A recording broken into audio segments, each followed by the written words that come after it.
Wakati Israel inaivamia Iran na kufanya mashambulizi katika vituo vya nyuklia, haikufahamu ni kitu gani kitafuata baada ya hapo. Pengine walifikiria kazi itakuwa imeisha tu. Hawakufikiria baada ya hapo ni kitu gani kitawakuta. Pengine wangejua kama yangewakuta haya yanayowakuta, labda wasingejaribu. Pengine taarifa walizokuwa wakipewa na mifumo ya magharibi iliwapotosha na kuwadanganya. Israel waliweza kufanya mashambulizi katika vituo baadhi vya nyuklia vya pale nchini Iran na kuua baadhi ya viongozi wa pale nchini Iran.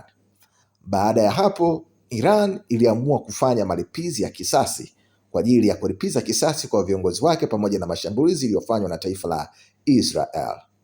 Huku Israel ikiwa imeomanisha ulimwengu pamoja na raia wake kwamba mifumo yao ya ulinzi Iron Dome, Arrow 1, Arrow 2, Arrow 3 na THAAD kutokea pale katika nchi za Marekani iko vizuri na ina uwezo wa kuilinda nchi ya Israel dhidi ya makombora yoyote au shambulizi lolote kutoka katika mataifa ya nchi ya Israel. Lakini mambo hayakuwa kama walivyodhania. Iran imeendelea kufanya mashambulizi mpaka leo hii jioni, na yote yamekuwa yakipenya bila wasiwasi wowote. Mwanzoni Iran, wakati imeanza kufanya mashambulizi, ilituma drones karibuni 400 katika taifa la Israel. Yote ilikuwa ni kuchanganya mifumo ya ulinzi ya Israel, na mwishowe wakatuma makombora ya ballistic missiles na kuweza kupenya katika anga ya ulinzi wa Israel. Haikuishia hapo tu.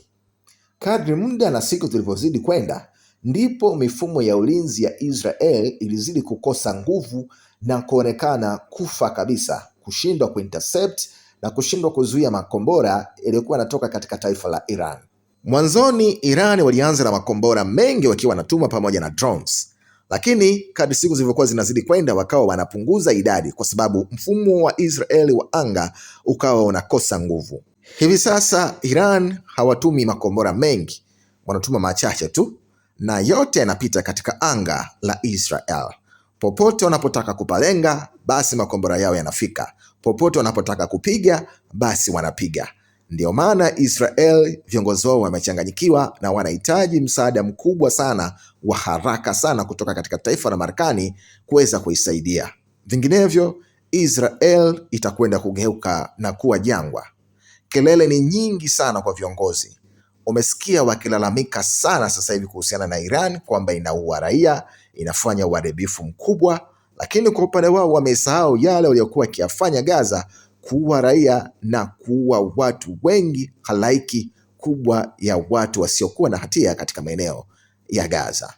Hichi ndicho kinachotokea Israel. Mitambo yao ya ulinzi waliokuwa wakitegemea, Iron Dome, Arrow 1, Arrow 2, THAAD, yote imeshindwa kufanya kazi na inaonekana kuwa imekufa kabisa. Ni nini kitatokea kama Marekani hatoingilia kati kuisaidia Israel? Hatujui mimi na wewe ni kitu gani kitatokea. Wacha tuone, maana muda kadri unavyozidi kwenda ndio utatupa majibu ya kila kitu kitakachotokea hapo mbele ya safari.